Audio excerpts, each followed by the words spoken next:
Are you starting a new business or defining your business strategy? Let me show you how you can differentiate yourself from competitors and the best ways to think about growth. In this video, I'll share an example of a workflow I like to use, but you can adapt it to suit your needs. Let's get started.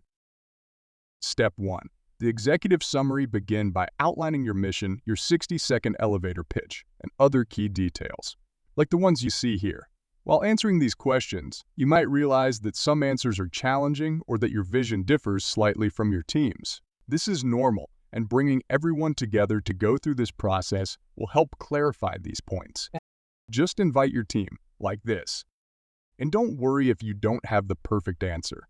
Answer what you can initially, and once you complete the full workflow, you can revisit and refine it. It's the next step, doing some market research.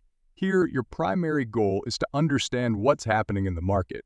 Understand which potential partners you could target, what key distributors could help you grow, and activities and relationships competitors are leveraging. You are trying to evaluate if they have any partners or distributors that are a competitive advantage for them. Now, go over this process. Follow some of the tips we provide and record your findings and observations in the conclusion section.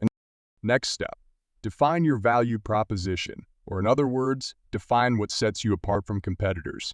Why should someone choose you over them? Then, if you want, you can continue with further research like this one to assess strengths and weaknesses, and a competitive analysis, where you examine competitor team sizes and investment. These are optional but can provide a deeper understanding of your market and open your eyes to new opportunities. Step 4. Understand your target market. Start the process by identifying your buyer persona and your anti-buyer. Someone from the target market who likely won't purchase from you, but seems to be from your target market. Many businesses target the right audience, but overlook who in that audience is unlikely to buy, leading in bad targeting. Let's go over the details. Define 3 main customer segments and the characteristics that make them your target market. Below, include details on the anti-buyer. As mentioned earlier, the potential customers who seem ideal but have reasons not to choose your product. If you're unsure, keep this in mind when interviewing potential customers. Next, move to the customer qualifying questionnaire. This is optional. This step helps define your customer qualification process. Ask your team to share feedback from current customers, their requests, pain points, and so on. By the end, use this knowledge to list improvements or additions that could attract more customers or satisfy existing ones. Add your notes here. Finally, set your goals and strategies.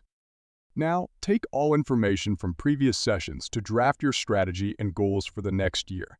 This section should guide your team's direction. Follow the steps and tips provided here. Next, continue by defining your growth strategy. This session is dedicated to finalizing your growth strategy. If you want to dive deeper, watch the video linked in the description.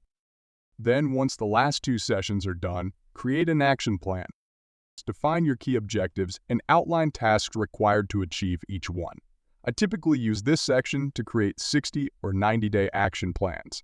As you can see, I will have my 3 or 4 key objectives here and the main tasks right here. It helps me add a description of the objective, add links to documents, and then assign my team to hold them accountable. If this was helpful and you want more tips and access to tools like this, follow us.